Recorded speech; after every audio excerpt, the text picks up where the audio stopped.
The people don't care that much. We are live right now. Are we really? Okay. I'm trying to make this freaking thing here. Can I freaking live here? Jesus Christ. You want to go live and talk about hip hop? All right, fine. Whatever. It's up I'm to talking you. about hip hop right now. Whatever you want. Freaking Jim Jones. Jim What Jones. What the fuck? What happened at, I still call it Summerjam. What happened? Because I was in the middle of working and I saw a video of people not booing, but sitting there like, and somebody like grabbing Jimmy, like, and telling him something. And he's like, no, I don't want to hear that shit.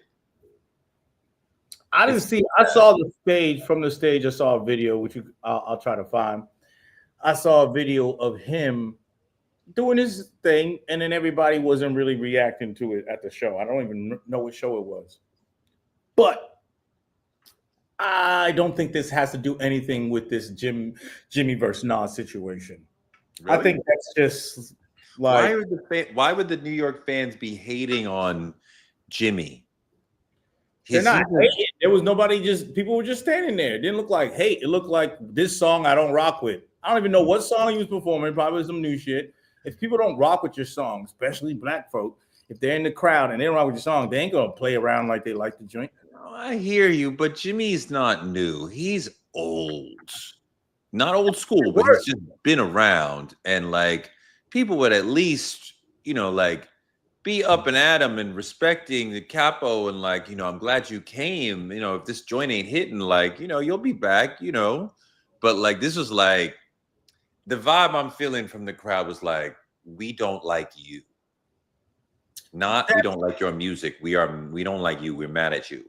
Nah, you created that. Here's what I'm trying to say. Jim Jones is an ON. Okay, he's not a YN. He's an ON. All right. Okay. He's an ON, and he's put himself in a position, like he's boasted himself in a position that he doesn't really completely occupy. He occupies freshness. He occupies cool. But as far as like the rapper with hits and songs that everybody know, that's not really the space that he occupies. And right. What happened was, I saw that video you talking about. If you looked at the caption said that the caption says Summerjam or whatever. Yeah, Summerjam should have learned from Method Man and Redman that they need to have, that they can't just be throwing older artists on the stage. Because do you not know what happened with Method Man when he said, I'm not going to play these events no more? He got booed. Not booed. Nobody was into it. There's a difference between booed and nobody into it. Okay, we got to like, you can't be saying Method Man was not booed. The audience was nonplussed. Exactly. Yeah, there was no hype. There was no hype for either of them. So that's what they said. They're saying that Jim Jones didn't have a hype. So I don't think it has anything to do with this whole internet racket about Jim Jones versus Nas, which we can get into. My favorite part about all this, first of all, this started from a podcast called DQM Podcast, friends of the show. I actually made a post about their show, commenting on someone they had on there, and I chopped it up with them for a second. And a young guy on that show said that he respects or knows more about Jim Jones than Nas, and that clip kind of went viral, and that's what made this entire. Yes, and he knows more. Yes, no, I mean, God, that's what made this whole thing viral. And then my favorite part of this is the Shannon Sharp clip where he basically checks Jim Jones and they start beefing. You want to see it? Did you see it? Yes. Let's look at it. Can I ask you a question, Jim? Mm-hmm. You smoke, right? Yeah. Were you smoking when you said you better than Nas? I might have been a little bit. Well, as far as let's get this right. I'm way more influential than Nas, and I don't care what nobody say. I know I made a little boo-boo when we talk about the sales and all this type of shit. I don't feel like getting into that rhetoric about where I started and where he started. Well, you said that bullshit. But listen, Nas was nice when I was in high school. When I was in 10th grade, Nas came out.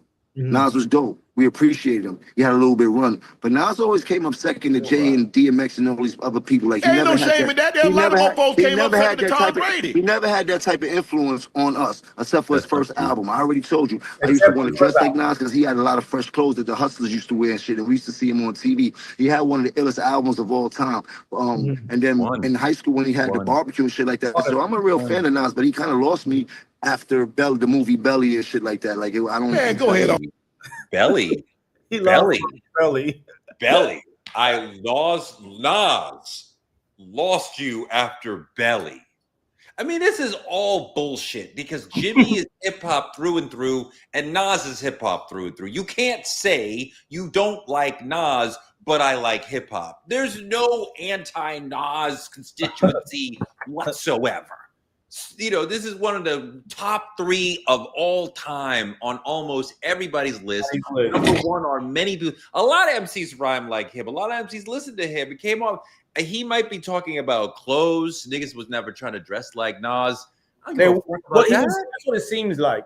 And you would know more than me, but I know the history because I wasn't there. But when Nas dropped, I was like 4 or something like that. Oh my god, it's already working. When Nas dropped, he was the stylish street poet. People wanted to dress like Nas when that first Illmatic dropped. He was like the guy in all forms of being like the rapper, right?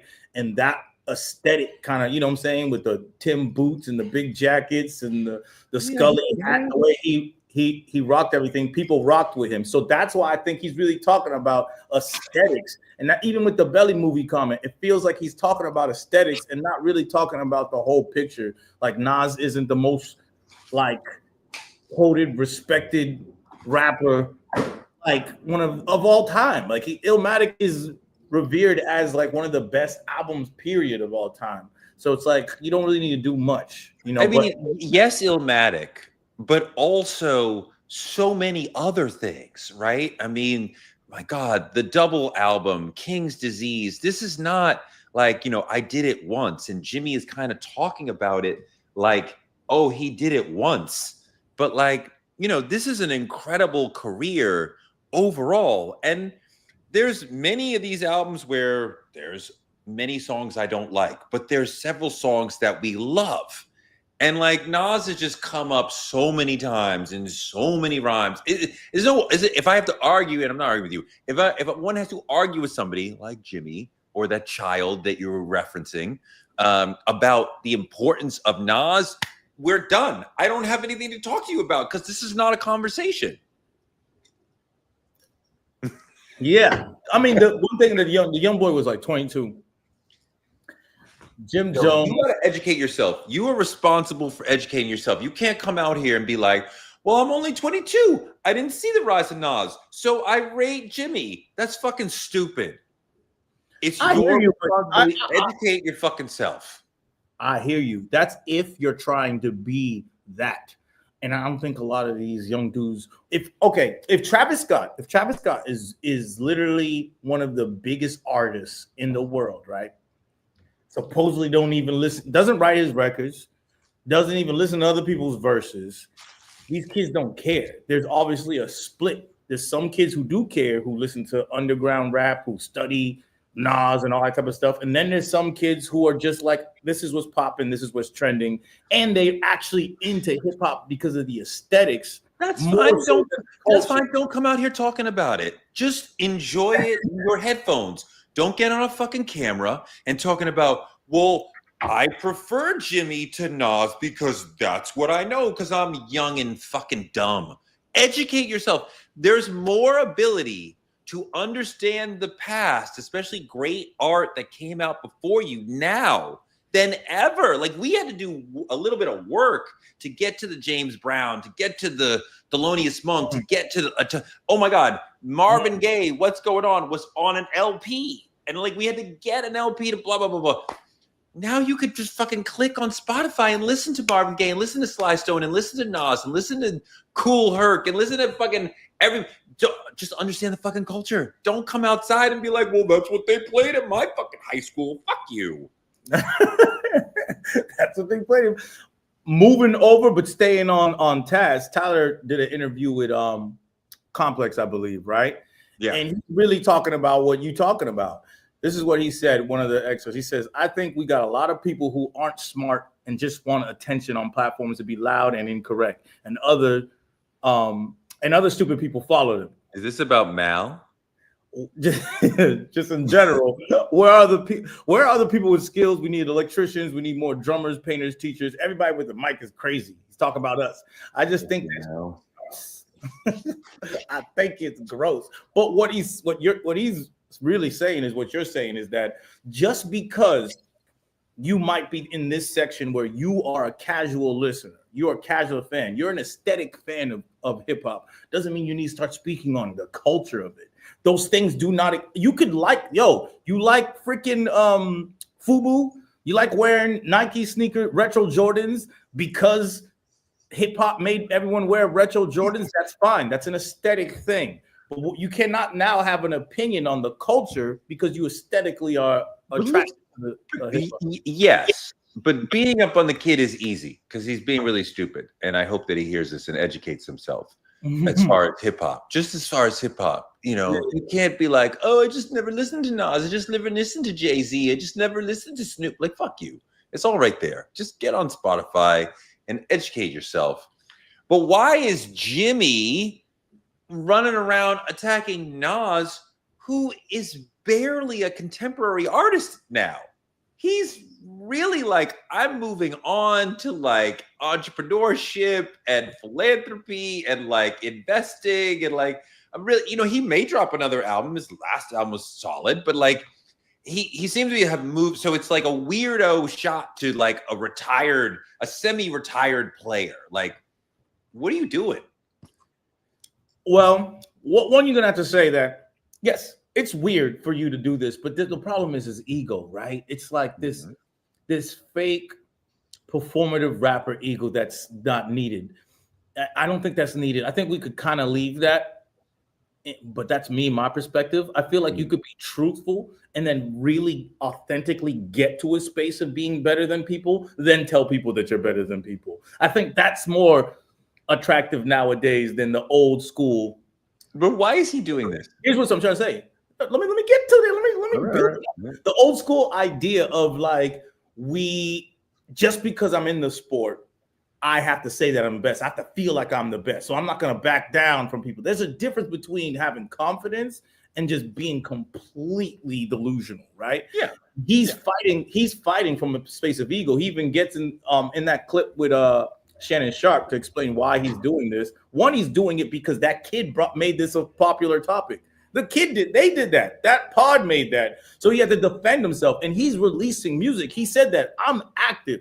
He says, I'm active, so I can't be out here saying that I'm not the best. Chad Ochocinco said now that he's retired, he was like, he's not better than Jerry Rice or what all these other players, right? And then Jim Jones said, and Chad said, I can say that now because I'm not active. And Jim Jones says, well, I'm still active.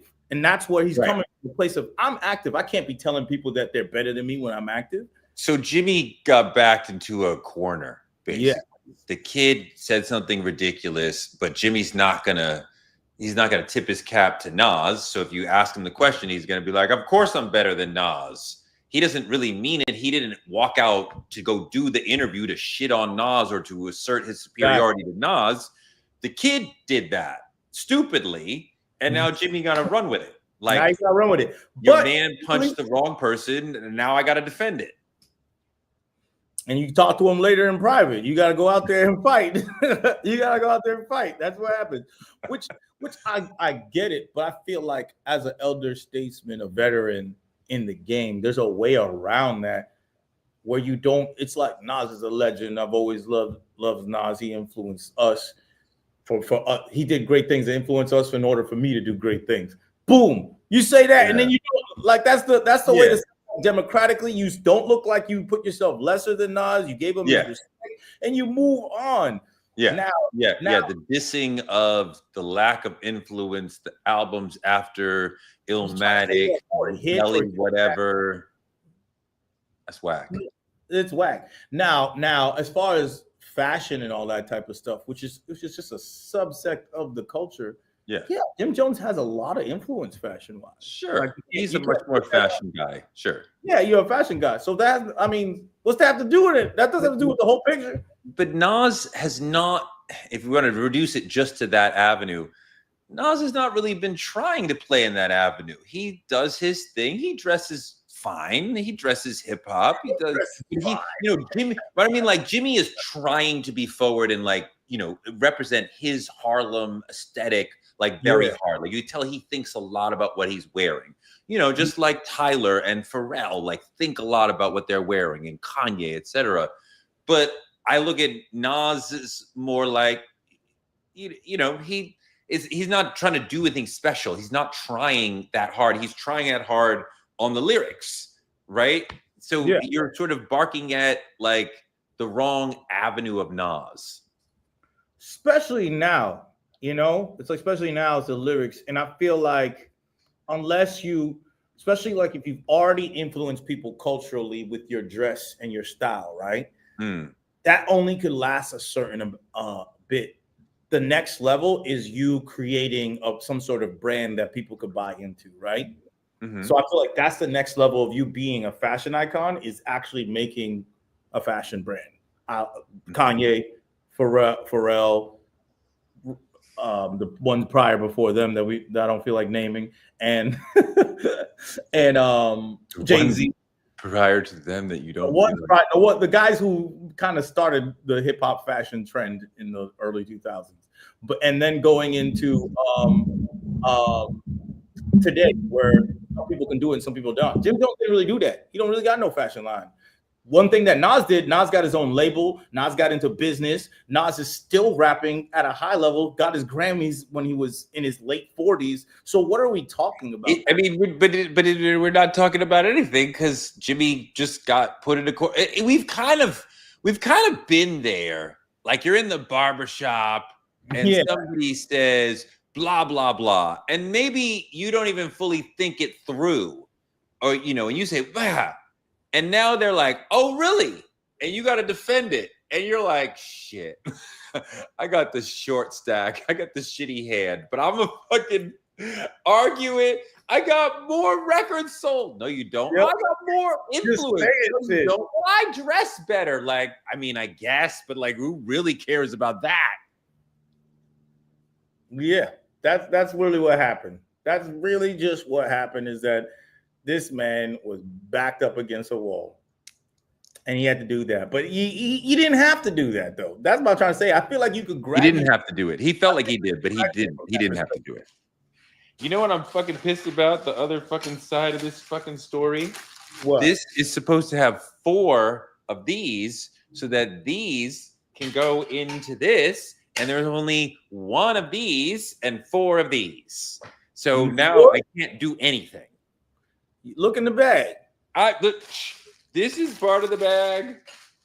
I mean, like, this is the bag that they all came out of. There's nothing left in there. You're losing aura points. You're losing dad aura points for that.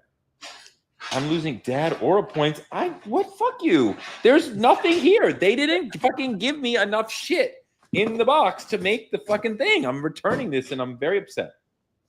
And it was brand new. You didn't get it used. No, I ordered it on Amazon, which I appreciate, because it's easy to return shit. But I didn't think I'd have to freaking make it. I don't want to make it. I thought it would fucking have to make it. You gotta make a stand. I don't want to make a stand. Fuck that. The fuck am I supposed to do with this? What is this? I fucking at a factory now? The fuck? I'm working at a factory. Put shit together. Fuck I look like. Got Jay-Z in Paris, niggas in Paris, doing niggas in Paris. I love it. Oh my God, I'm so jealous. That was great. Why did I not go to the Paris show? Why did I go to the Jersey show? Why didn't I fly to Paris and go to the fucking duh. Clearly should have been in Paris. That's always so stupid. Paris. So stupid. But now, as mad as I am, there you go. This shit crazy. Y'all know that don't shit crazy. If you go over into when I look at you like this shit crazy. This shit crazy. Come on. Hey, come on. That's crazy that you still got like a forever hit like that, you know?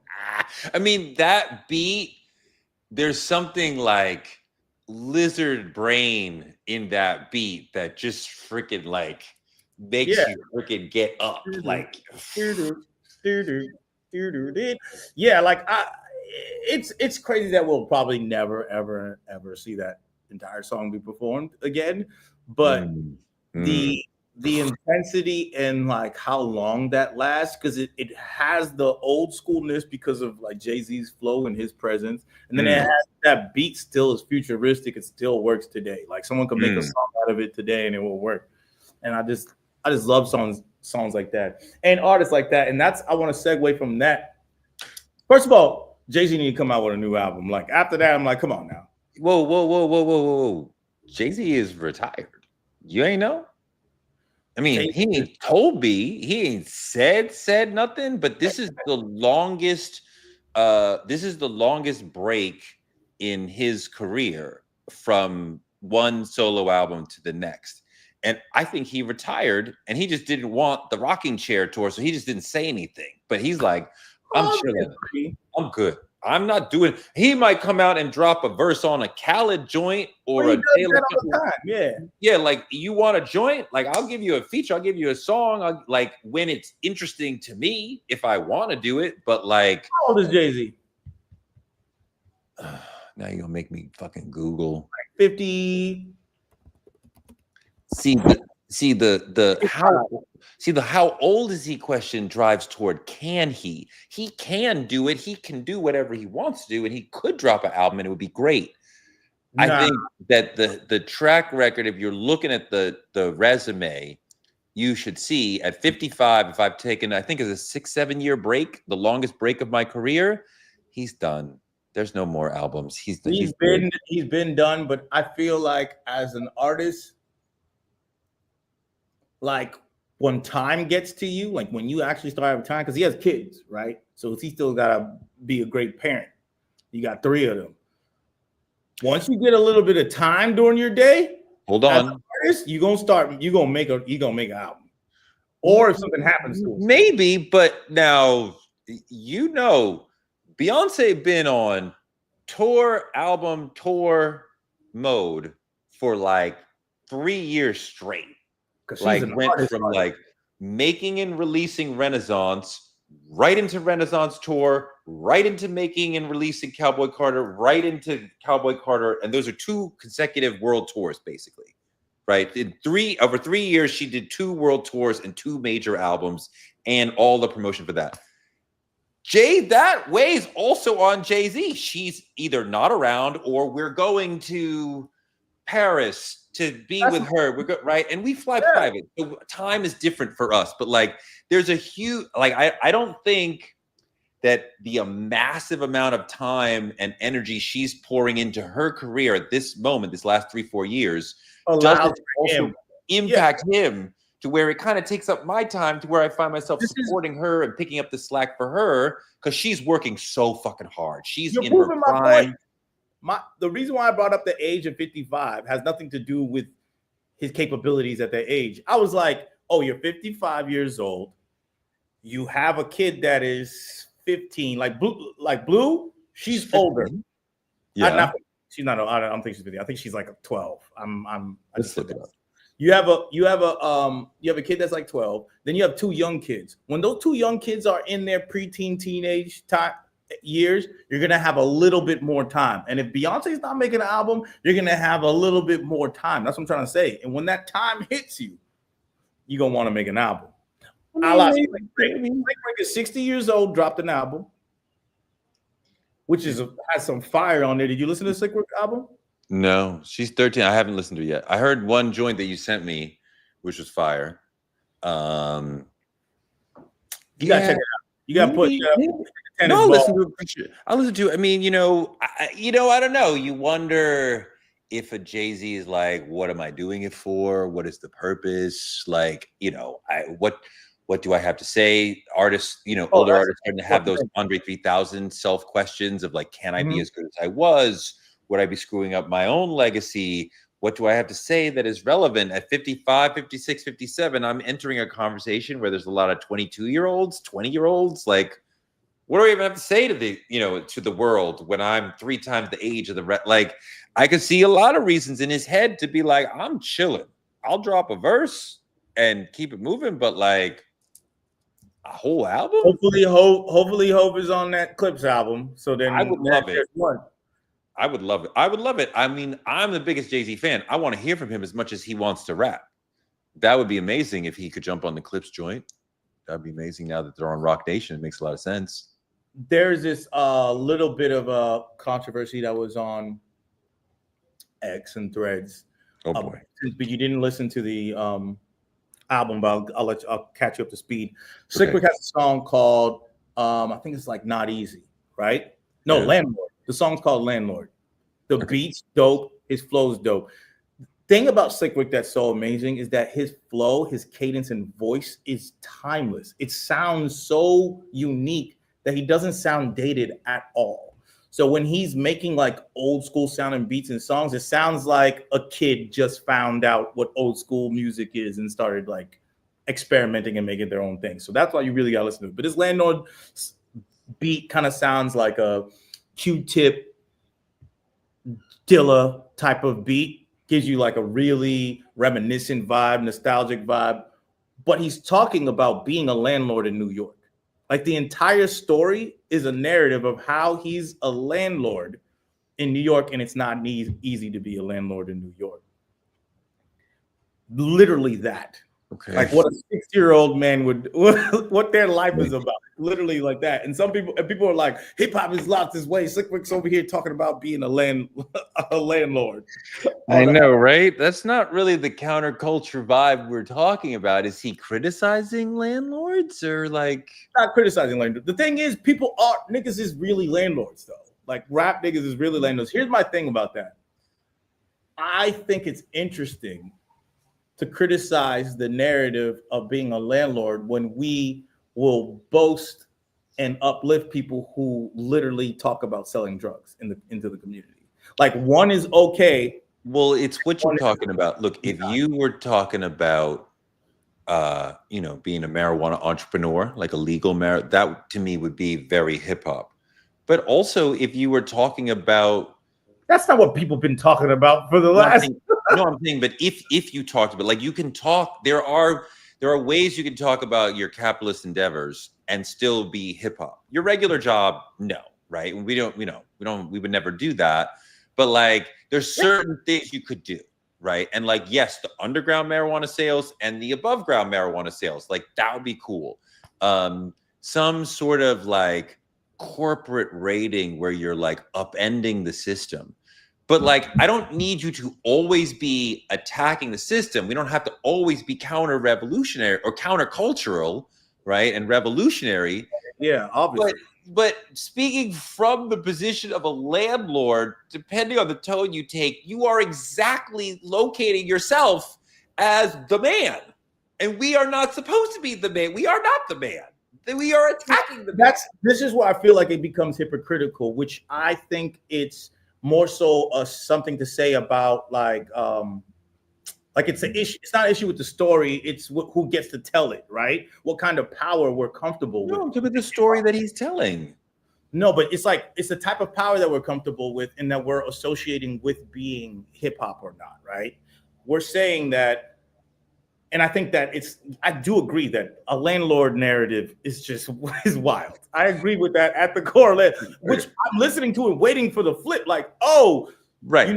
It's not easy. And then at the end, he says something because I was like, oh, maybe it's not easy because it's like, yo, I'm actually have to be this nigga now because this is how I make money. Because I went to jail to try to kill niggas and I used to rob niggas and do this. And I went to jail for attempted murder. So I'm trying to live my life a straight and narrow.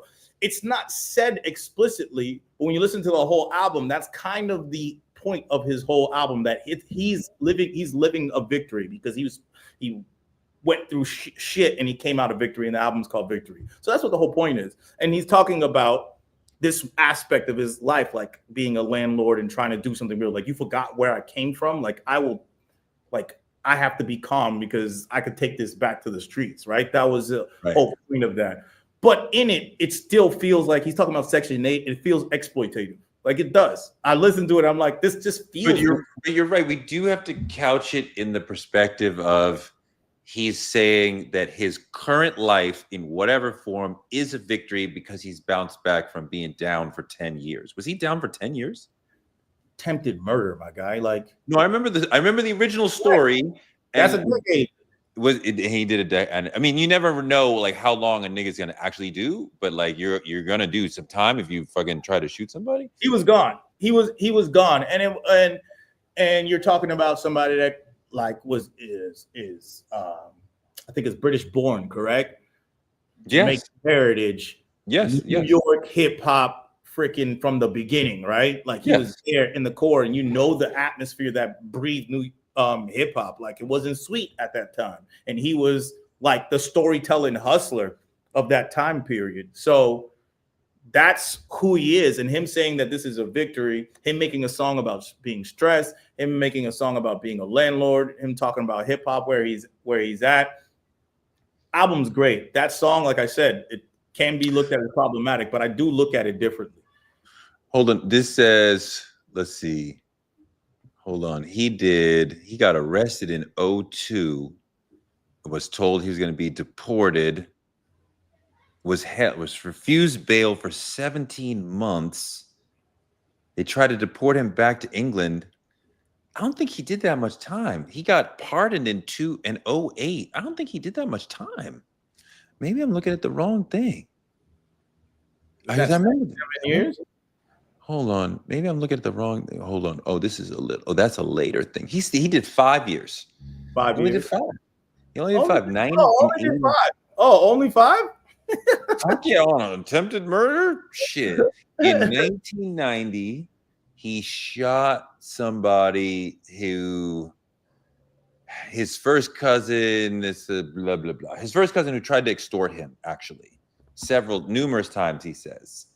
The man was fired and unsatisfied with his severance package and tried to rob Rick on several occasions and threatened to kill him and his mother. And when Rick found bullet holes in his front door, he bought guns. He saw dude in the neighborhood and fired at least 4 times, and one bullet hit him and another caught a passerby in the foot. Neither suffered life-threatening injuries. He pleaded guilty to attempted murder and he called it self-defense, and he did 5 years. But either way, it's Slick Rick, the storyteller, the hustler. Amazing storyteller. Amazing, telling you usually, like, you know, children's story has a moral at the end, but it's crazy. The actual narrative of the story is crazy, right? And then and then he has more stories even on this record.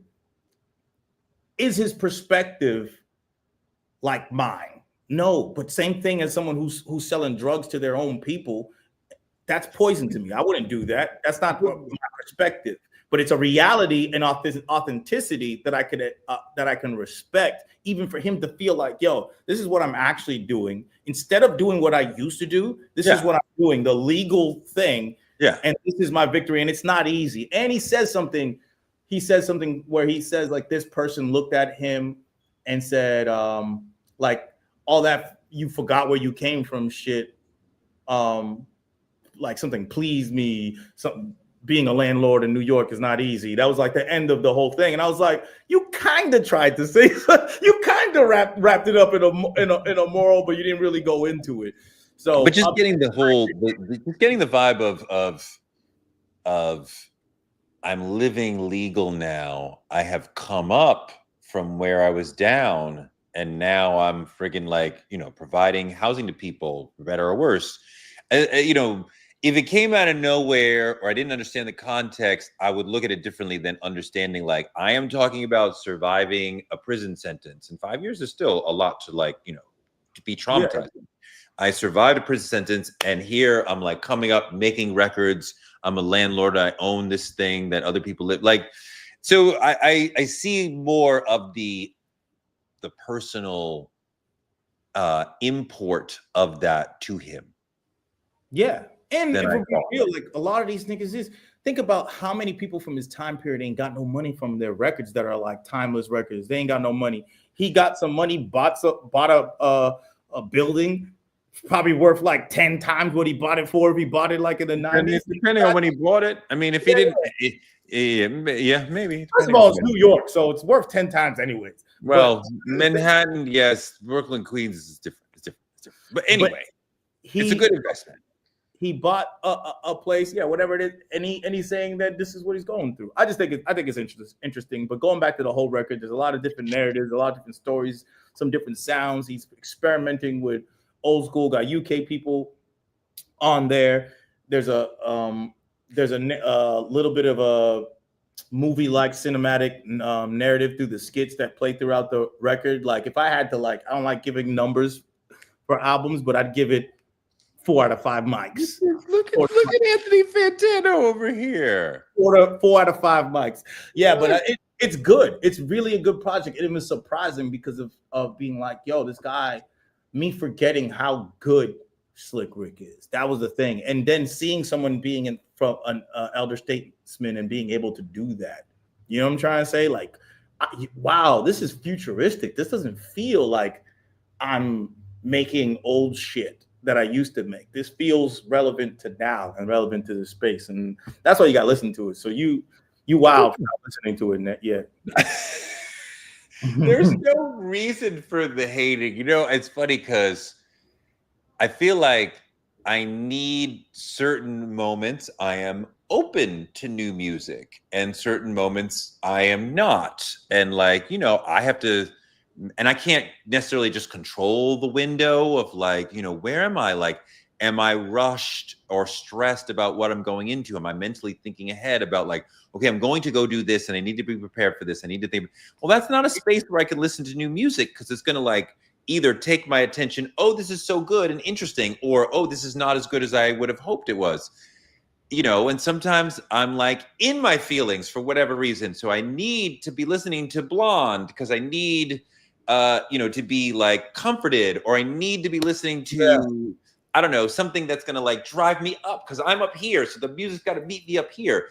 And I got to be in the right headspace. Okay, now, and that doesn't mean Slick Rick has to wait a month for me to catch up to him.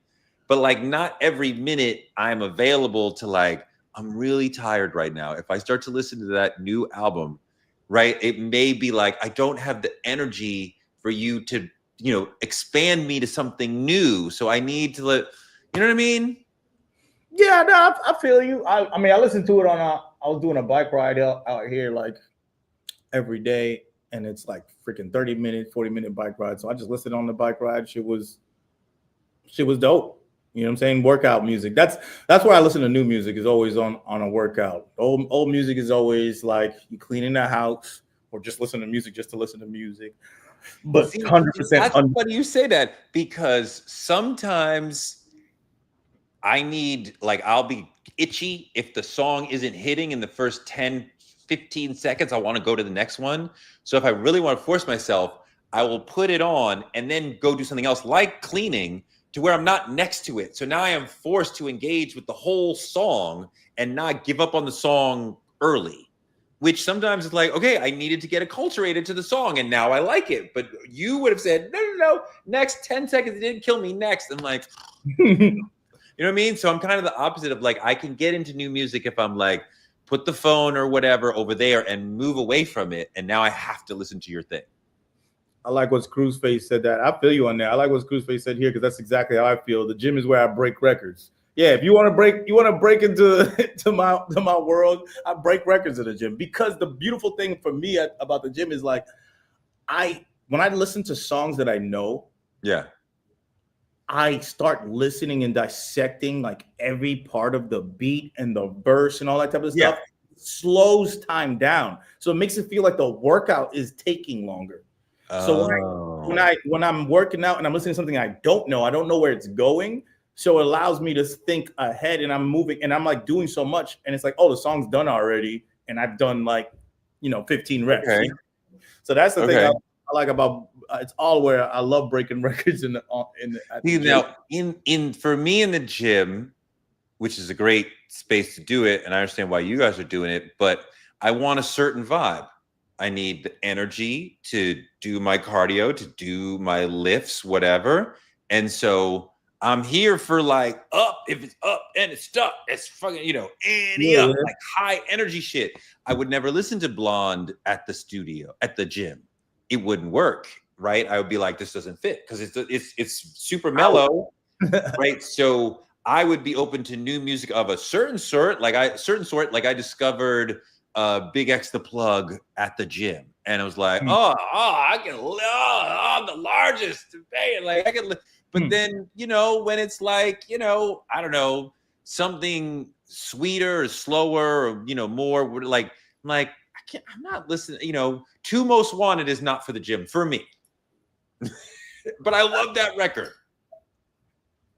No. I feel you. I feel on that. I feel like a lot of people do like to have high energy stuff.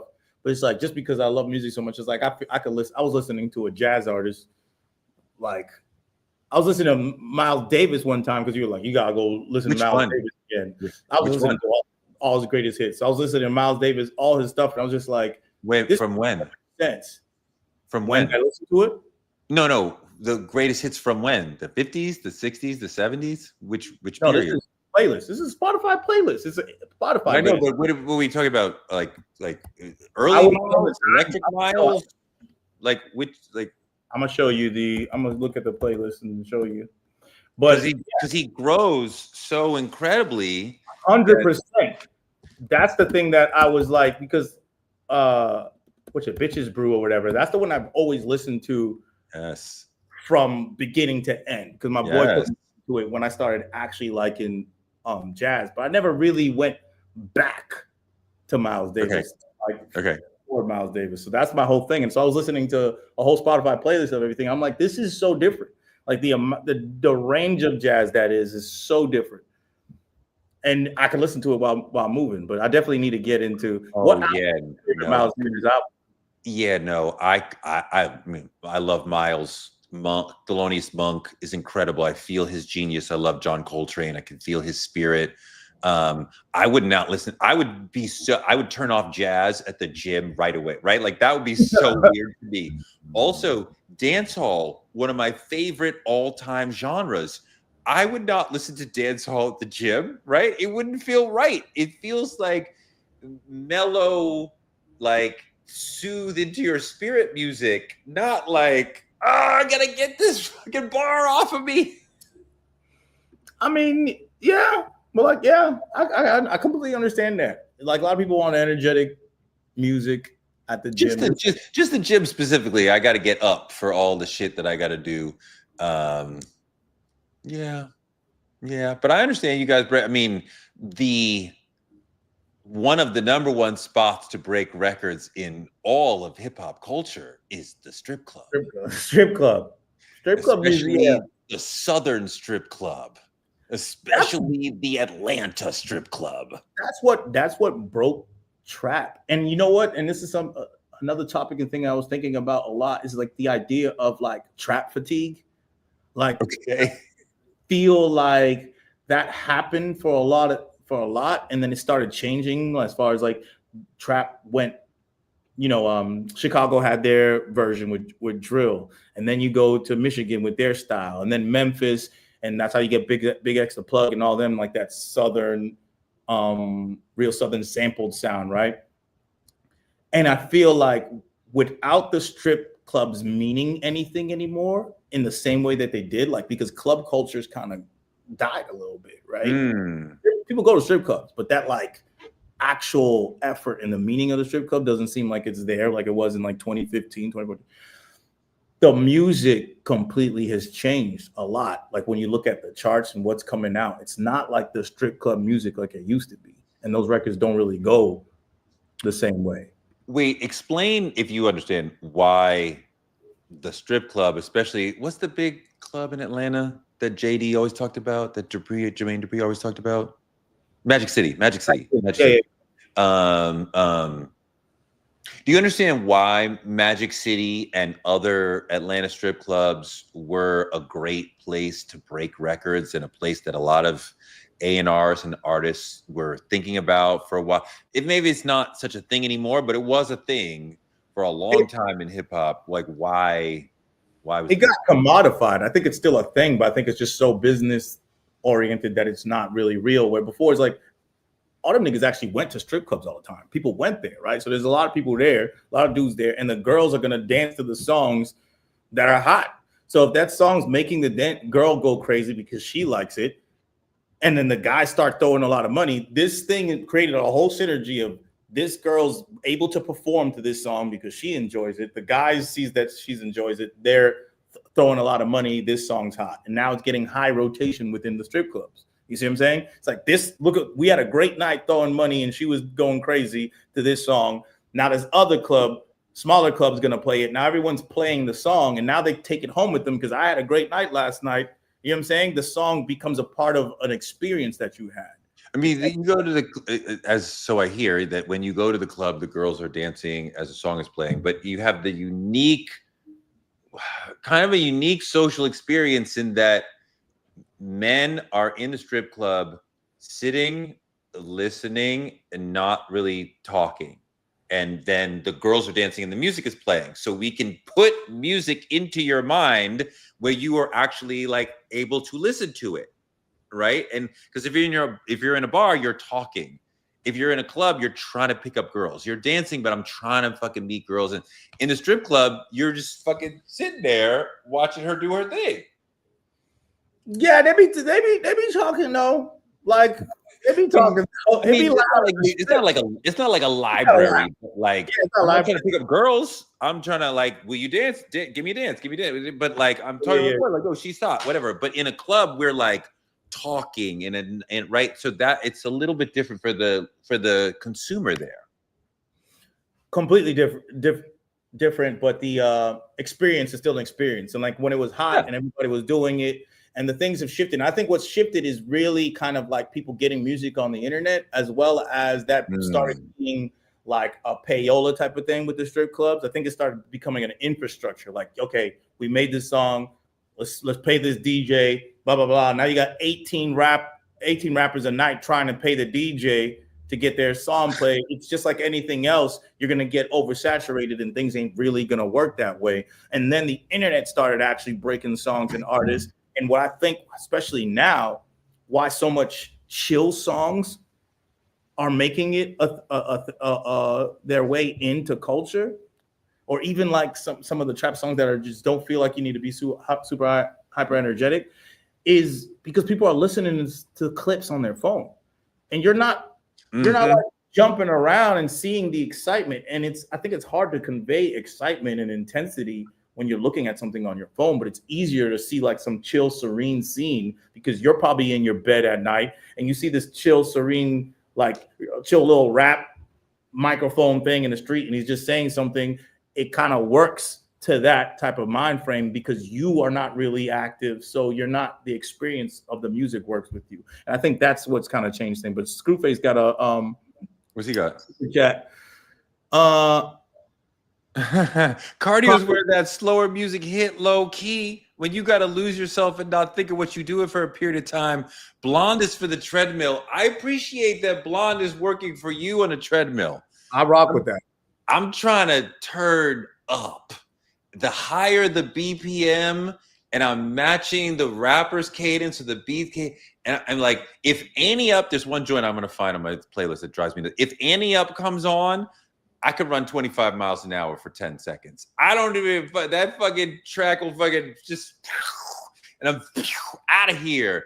There's a Ghostface Jadakiss joint called Run. That is great for the treadmill because they're both talking about running away from the police. And the beat is really hot and chaotic.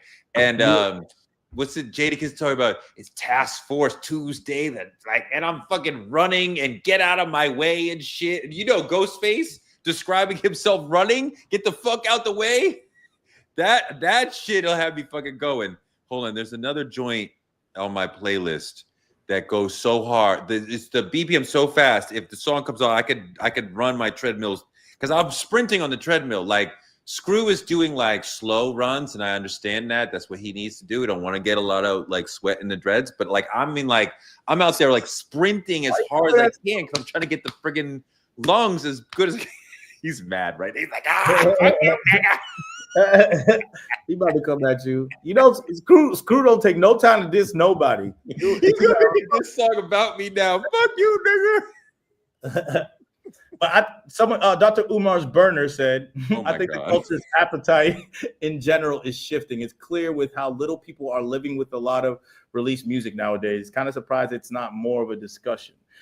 Screwface also said that, where he says, I don't know if this is a hot take, but I feel like the culture has gotten less overtly horny. This is the first time I've seen people get dissed for being too freaky. Interesting. The culture's less overtly horny. I may agree with that in the sense of like people are not. I don't think it's maybe. I think that you don't have the like guy culture in the forefront in the same way that we did during the MTV era.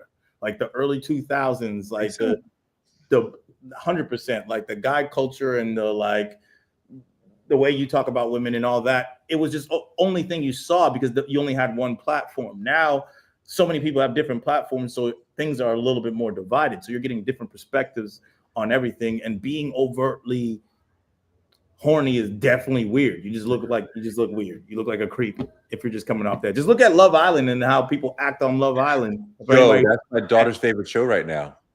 I'm watching it with my baby cousin. We watched it like the last few. So is it okay for a 16-year-old to be watching that shit? It's TV. Yeah, my 72-year-old aunt watches that. She watches Bachelor, Love Island. I'm not worried about your 72-year. I'm talking about she's 16 years old. You know, she's just figuring things out. You know, I'm like, okay, you want to watch Love Island? Fine. I just don't watch the shit, so I don't know.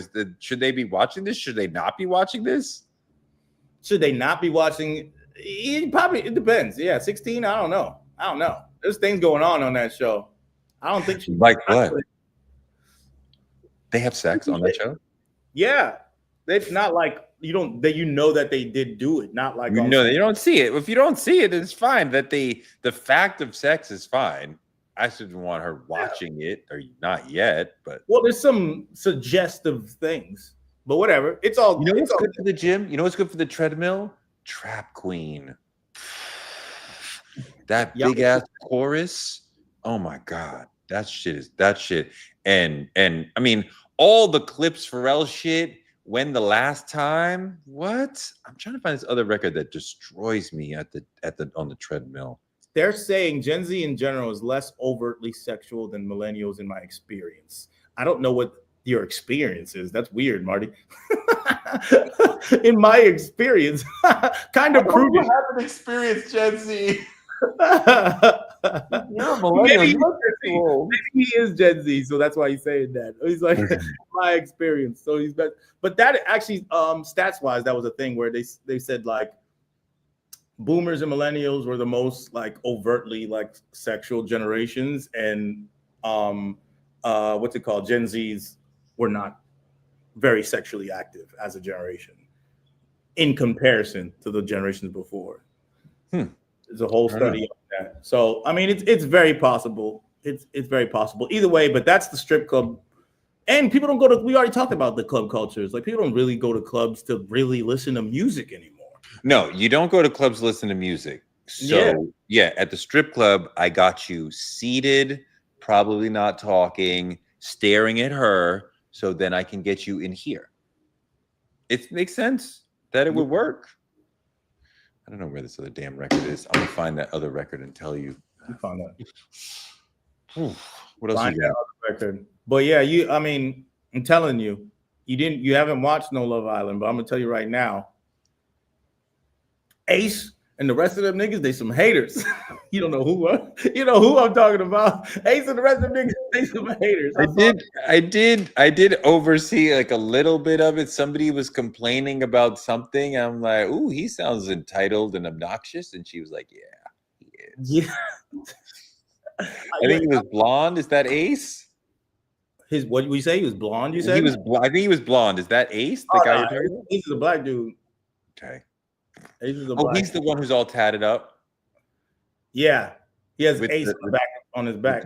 With the dude. Oh, yeah. He got a lot of work done. He seems like he's like the jock who's like, yeah, let's get down to the physical. And it's always like, let's get down to the physical. Like, I don't have anything to say. Let's just get down to the physical.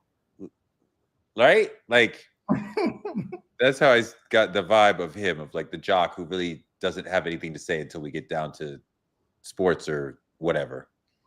So did you watch the finals? I watched some of the game 7. Again, I find these two teams and the way they play most of the time to be pretty boring. Like just the style of these individuals. No hate to these guys, but like to have Tyrese get injured in the first quarter, that was tragic. That was completely preventable and unnecessary. You shouldn't be out there with a calf strain. Obviously, you're going to suffer a potentially catastrophic injury, which you did. And then the Thunder just kind of rolled, but it's not exciting. It wasn't exciting. Is it interesting to you? I was watching that and Love Island, and then it's after my man got injured. After my man got injured, we were like, why are we watching this? And we just watched Love Island instead of the NBA Finals. Like, Yo. If you turned off the NBA Finals for Love Island. I did not care about the NBA Finals. I That's had no care. Game 7. Did not care. Crazy. But it was already gone too, though. I mean, that's the other thing, is that it was like near 20 with enough time that it like seemed to be over, and then they kind of made it 12, but you're like, it's kind of over, right? But not if they try hard. But I don't know. I was not interested in that game. I just wasn't. I'm not interested in this series at all. It's a bad look. It's a bad moment for the NBA. It's a complete bad moment for the NBA. Screwface have another super chat though, real quick. I think he's the only person here in with us. He's only one. In the early 2000s, calling something pimp was a compliment. Now you a human trafficker if they call you that. That's true. Yo. They played a voicemail from Diddy today in the trial where he calls Christina, his chief of staff, and he says, I can't believe this. We ran out of baby oil. I need more. And she says, no problem. I'll send it right away. What? He's like, he said he can't believe they ran out of baby oil. I'm like, I can't believe it either. That's crazy. He ran out of baby. How, Sway? How, Sway? That shit. That's just so wild. Yo, if you have a baby, it could take you months to go through a normal size bottle. And this nigga's going through multiple bottles in a night. He's doing too much. Way too much. I mean, to have that much stuff is how much baby oil in the first place. You should know that this person makes no sense. Like, it should be a crime to have that much baby oil. You shouldn't be allowed to purchase. Like, can't you not purchase too many of anything anyways? There should be like 10 baby oil bottles per person allowed. No. 10,000 is the top. You can have 9,999. But if you buy 10,000, you're wilding. Yeah, you're out of here. You can't do it. You can't. I don't. There's no legitimate reason to have that much baby oil. I'm sorry. It's ridiculous. Let me say this. Pat is over here saying that we some casual basketball fans, which I'm not. Casual basketball fans because that was good basketball for the finals. I was like, going up the finals games back and forth, it was great that it was 3-3 and it got to a game 7. But this basketball and the way that the narrative that they put behind it is not good. It's not marketed well. The stories aren't there. The characters are not there. And you're talking about basketball that has to do with high pick and roll basketball, get it to somebody for a 3. That's what I know the game already. Like, we're not talking about a variety of skill sets on the court. We're talking about high pick and roll basketball. See that part and many people have been saying this from the Charles Barkleys to the analysts who know way more than us, that the game has become boring for a lot of us because it's all 3-point shots and a little bit cleaning shit around the rim. There's not other aspects of the game. Like we used to be excited about that a team would attack you in 3 or 4 different ways, or just an exciting approach. I found, I don't know, my God, there's many ways of approaching winning a game that are interesting to watch. And I did not find either of these teams to be doing it that way. So just watching them in any round was not really that interesting to me. And just because of the way they play. And I think this is a real moment. Now, I think calling us casuals is completely missing the point that a lot of people who have been deep NBA fans, I'm an NBA fan going back to Larry and Magic. You know nothing about that. I was watching the NBA then. And I'm not interested in the story. And that doesn't even mean I have to know what Tyler and Shay are doing. Shy are doing. It has nothing to do with their personal lives. It's the story of the game. No, but it's the way you play on the court. Do I want to watch you play? I like the way Steph Curry plays. I like the way he approaches the game. I like the way Draymond plays, even though I think he's a dick, right? I like the way LeBron plays. I like the way Anthony Edwards plays and Kyrie Irving. I didn't find any of these guys on these two. And I understand that SGA is the MVP and I don't know. SGA is great. And I actually like SGA's game. He's great. Everybody else to me is like high-end role players. It's still a very statistical game. And if you watch basketball, you can see that. It's like this very coached statistical game. It's like having the old Detroit versus the Spurs, right? It's like those two teams that are not giving you, a crazy game, but are going to get there. But I like the Spurs. I was always a big fan of the Spurs. And the Spurs always played somebody who had like a triangle offense or star type of offense, like the Heat or anybody else when they won. So it's just that this was not as exciting. It's just like you don't have the same excitement. You don't have the same flair. That's all. I think you got to deal. I think we got to deal with it. I think we got to deal with it. The NBA has a problem. It's not that Green and I and Barkley and we don't have a problem. The NBA has a problem that a lot of longtime fans are saying the product on the floor is not that interesting. And it's not about marketing. It's not about adding a 4-point line. It's about the game has become stagnant. We're all playing it in a singular way where we see lots of guys jacking it up from behind the 4 feet behind the 3-point line. And it's just not that interesting. And I'm not the only one who thinks this. So don't criticize our position. Let's deal with the fact that the game we love has a real problem. It definitely does. Yeah, 100% does. And it's like you need stars. You need stars. Yeah. Like that's what Magic Johnson, NBA got saved by Magic Johnson and Larry Bird. Yeah, for sure. America's racist. They love racist race wars. They put these two guys together, and that was the thing. Everyone was able to get into that, and that's what's happening with the WNBA with Caitlin Clark, and Angel Reese and all that. It's because they're creating these sparks. That's that. But Magic wasn't just great. You know this. He played the game in a beautiful way. And Larry played the game.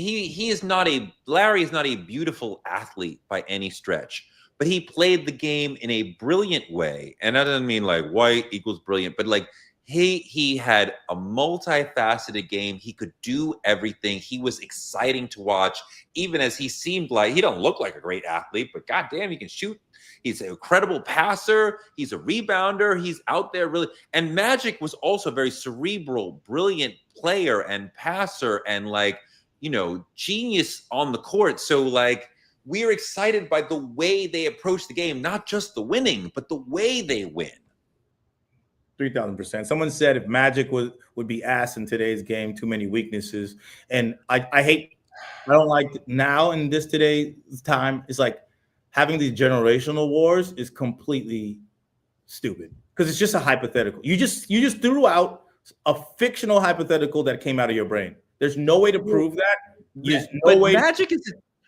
But Magic is a terrible example for him because Magic is a 6'9" point guard with historically good court vision. So he's taller than everybody who's defending him. He's taller than the 2 guy who's coming for the double team. And he can see all the other guys and everything that's happening on the court. What era does he not win in? I personally, some great coaches have said this, and I agree with it. If you are great in one area, you could be great in any area, because the reality is like you put a person, like you said, you're putting his athleticism and his height and all that, but he was working with the knowledge he knew at that time. You put that man in this time with the knowledge, sports medicine, the time period, everything. You have to think about it that way. You can't think about it like, oh, let me just place this person here with how he exactly played. It doesn't make sense.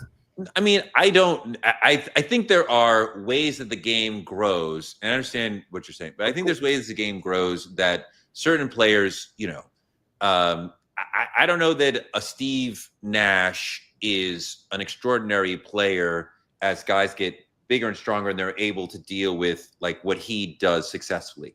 I don't know that fucking Bill Laimbeer matters in the modern NBA because the guy, like the other power great player, right, the other power forward is stronger than you. Dennis fucking Draymond will Dylan Brooks will fucking choke you in the first quarter. Yeah, those are not great players, but a great player who figured out the game of basketball and was leaps and bounds beyond the other players, like a Dr. J, Michael Jordan, Magic Johnson, like.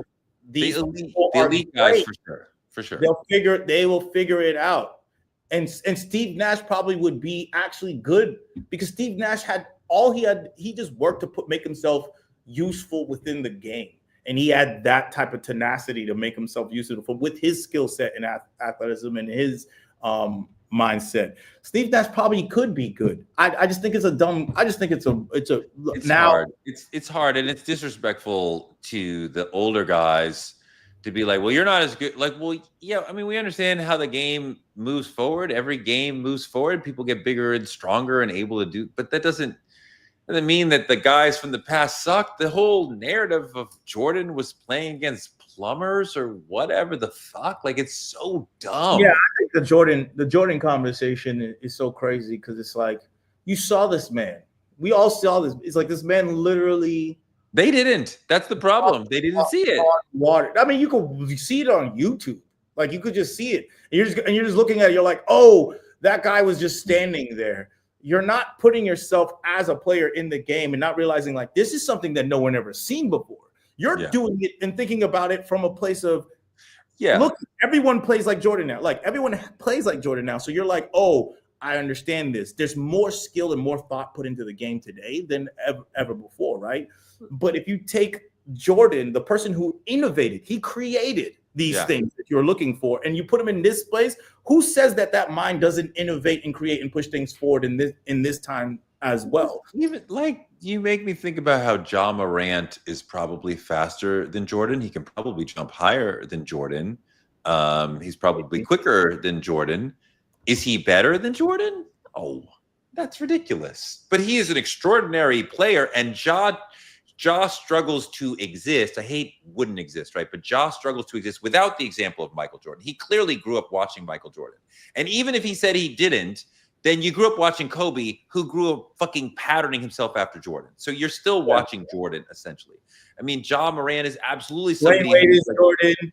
Yes. LeBron James is Jordan. Everybody is like everybody's innate skill sets. It's like Pele. Pele like was the first person to like lift the ball in the air. Like nobody knows what you're talking about. Nobody knows what you're talking about. Nobody knows what you're talking about. Doesn't matter. They can at least talk about Maradona or somebody like Messi, somebody from this century. Goddamn Pele. He was hot when I was a kid. They don't know what you're talking about, nigga. That's old. But either way, I'm just saying, like, that's the difference of like you're talking about someone that innovated. It's even with music. Like when you're the one who brought Pele up to, but that's old. That's your fucking reference. because that's how great Pele is. I have the reference, even though I was not nowhere near alive when that nigga was playing. But I watched the tapes. Oh my That's the God, we're difference. so I watched boring. the tapes. And this is full circle situation because that kid that said that thing about Jim Jones, just like music, you got to watch the tapes. You got to also give credit to innovation. You also have to give credit to innovation because people think innovation is not a skill set, like it's a fluke, like it's luck, or someone else would have done this too. That's how they do this thing when it's like, no, innovation, somebody's skill set in lyricism and art and music might, like Miles Davis, might be reinventing themselves. They figure out how to create something versus some people are like, I can do this. I created this pattern, or I see what you did and I can make that a pattern. You know, some people are like Kanye West is, I want to come up with a new sound. I want to come up with a new sound. Other artists took what Kanye West did and created a genre, like Drake created a genre out of Kanye West's music, a style of his music, a version of his music. So that 808s, post 808s going into, what was after 808s? My Beautiful Dark Twisted Fantasy, that middle area, that's where Drake lived. That's where Drake came up off of, where it's like, I could be, you know, I don't have to be a gangster. I could just be this emotional guy. I put out this music. Boom. I took what Kanye did and made it a genre. 808s is like the most influential album that a lot of consumers don't really like. And it's like the artistic community was like, oh my God, this is the future direction. And went off and made children of 808s. And the average person is like, that was Kanye's low period before it now. Which is very interesting. And I'm not saying the people are wrong. They don't feel it. I can't tell them they're wrong. But the artistic community, but no, I mean the artistic community is like, yo, that shit was fucking water.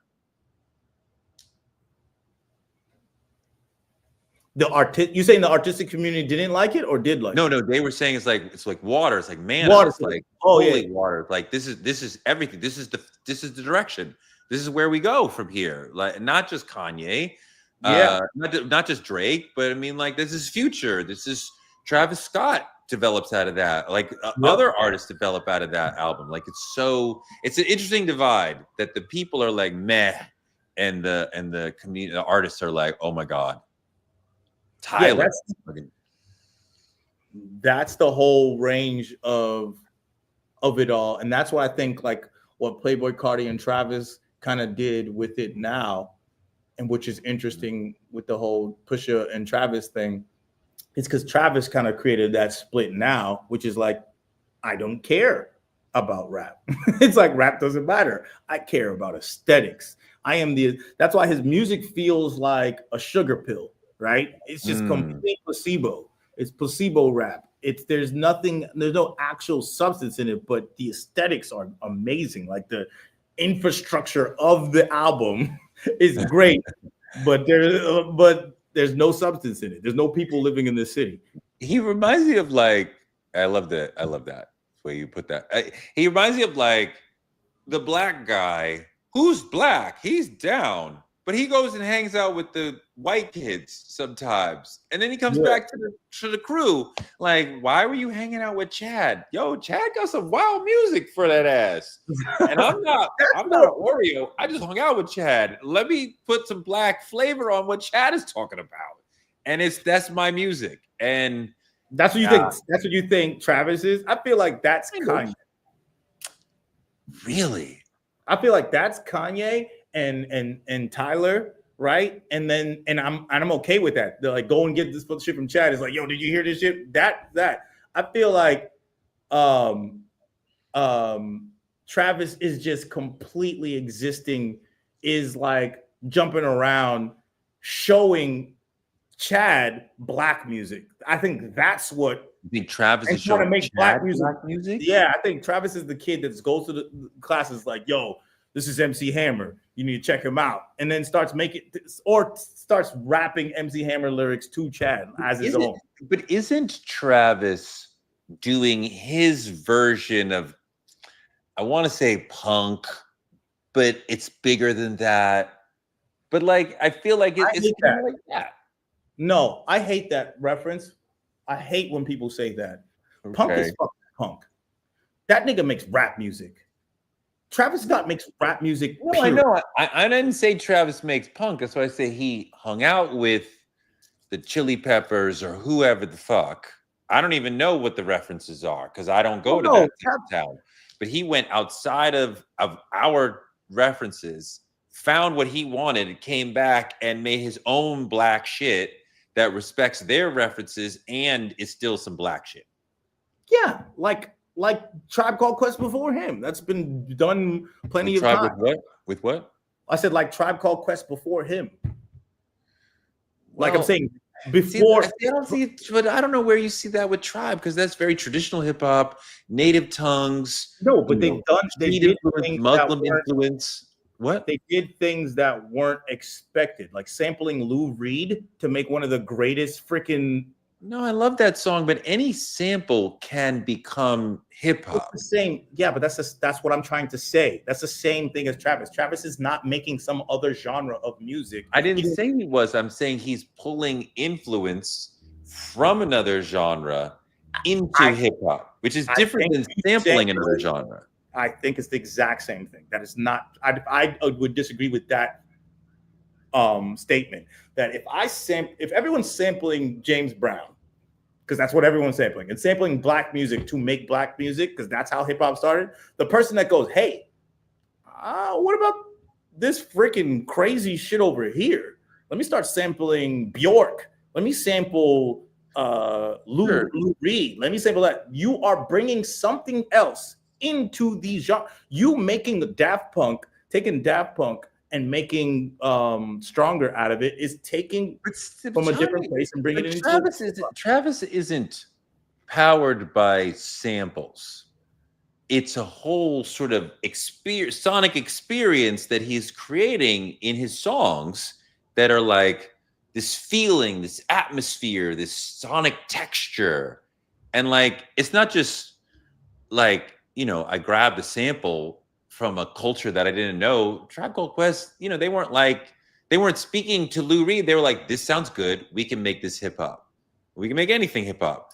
Travis, this is what I'm saying. Like Travis is like, I had a different sonic cultural experience, and I'm gonna freaking take parts of that and parts of what I'm all about as a black creative person and put that together. And it's almost a, you don't like punk, but it's like there is a combination of the feeling of hip hop and rock and roll coming together. I just feel like taking a sample and pulling it into hip hop. Let's really break it down to the aesthetics, though. If I'm saying because I'm saying that you're partaking in, you taking a sample from somebody is a conceptual decision to take a certain music and make something new out of it, correct? And I just sampled, like they sampled Kraftwerk before, they sampled Lou Reed, they've sampled all genres from all in the early hip hop, right? To make certain things, rock music, jazz, and everything like that. Sure. Your conceptually, you're like, I don't have a genre. I can take all these genres and make something new and make this my own, right? That's the concept. Travis Scott, I'm saying, at concept, the inception, the ideation of the music is doing the exact same thing. I see this, I like the energy of this chord or their music, and I'm going to yell over this trap beat, because really most 90% of his music are just trap beats. Sometimes he uses actual real drums and break beats, which is super hip hop. He uses break beats and then adds distorted basses on it.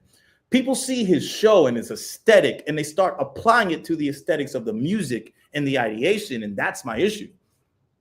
Him yelling over a rap beat or a trap beat does not now make it punk. That's my problem. He's just yelling over a trap beat. Straight up. Okay, so now he's not. He just said straight up. Like it's sicko mode. Like, where is the punk?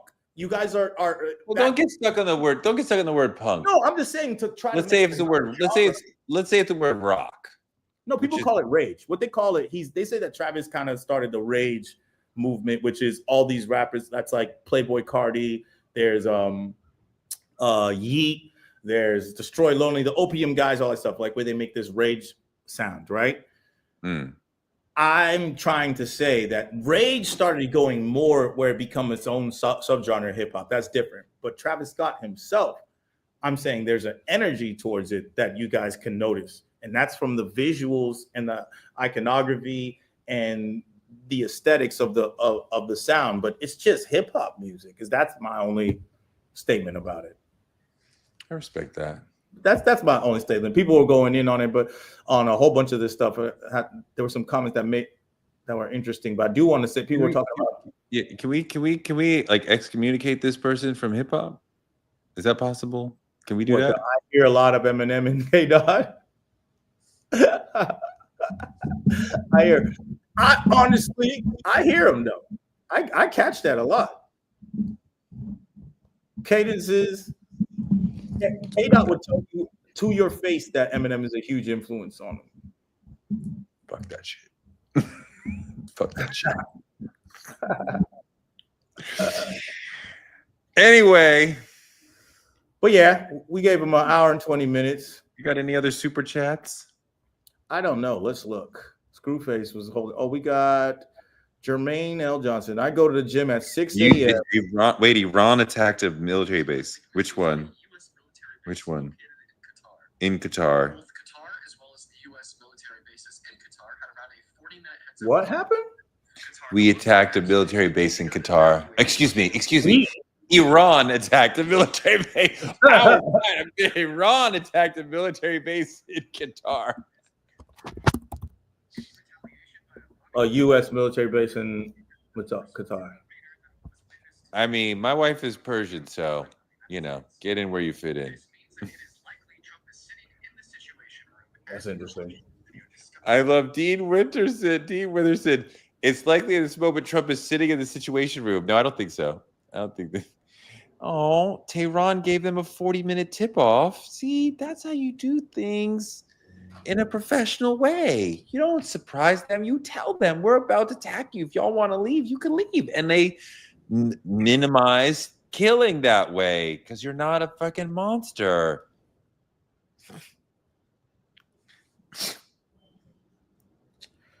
Some people say, I'm like reading up on it now. Well, we'll read up on it. I want to read these super chats just to make sure Jermaine Johnson got it out there because this is some news. I go to the gym at 6 a.m. I love listening to jazz because it's way too early in the day to be listening to hype music. I feel that.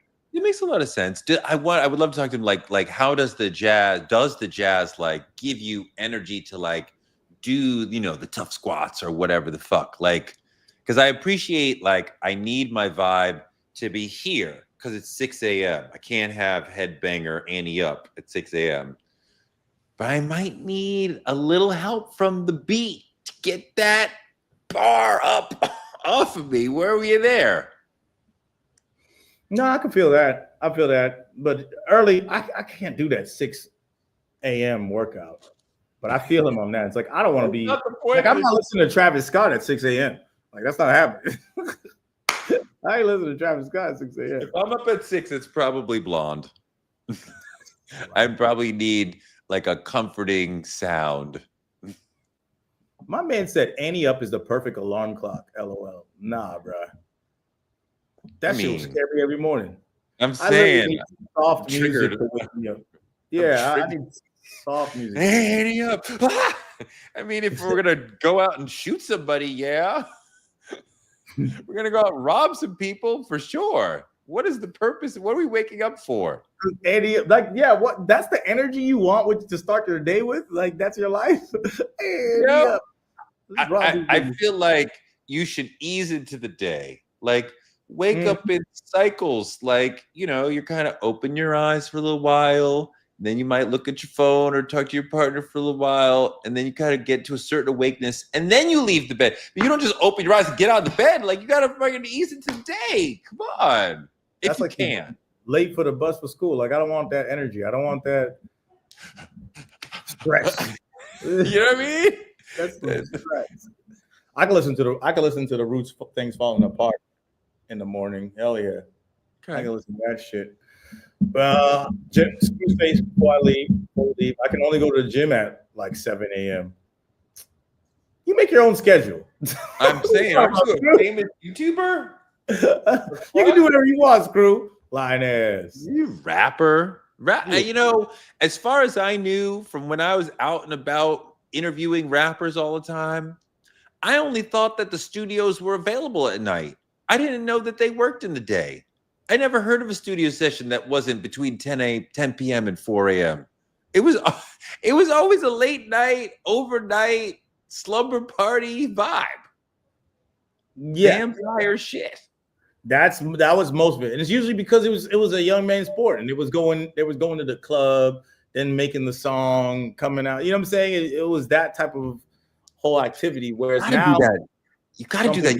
You gotta go to the club and then try to make the record or work on the record. So you're in the environment where the music will be, right? So you like I can feel the club. I was just there. Like that's perfect.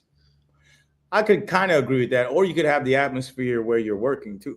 So well, yes, I have seen virtually the club in the studio many times. That does happen. But a lot of people, most of the time I find the studio is more closed, like only essential people. And studios used to like have blocks of time that were cheaper at night too. That's another thing. So if the label's paying for it and you getting some money, you want to pay for the overnight block, and you get this whole block of time at night, and you make it all a night thing. Now that people could do it all day, niggas work on music all day, every day. I mean, I like the 9 to 5 approach. I get it. I always thought, aren't you a little tired? Don't you think you'd make better music if you weren't tired? At 2 a.m, you're probably not as sharp as you were at 12 p.m. Don't you want to hear your rhymes at 12 p.m.? No? Okay. Sorry. Too late for me. Just like anybody, using your brain, you're just gonna use your brain better earlier or aware. But anyways, that is Rap Latte. I am Thank King you. Toure. Thank you so much. Yeah. We're gonna be out.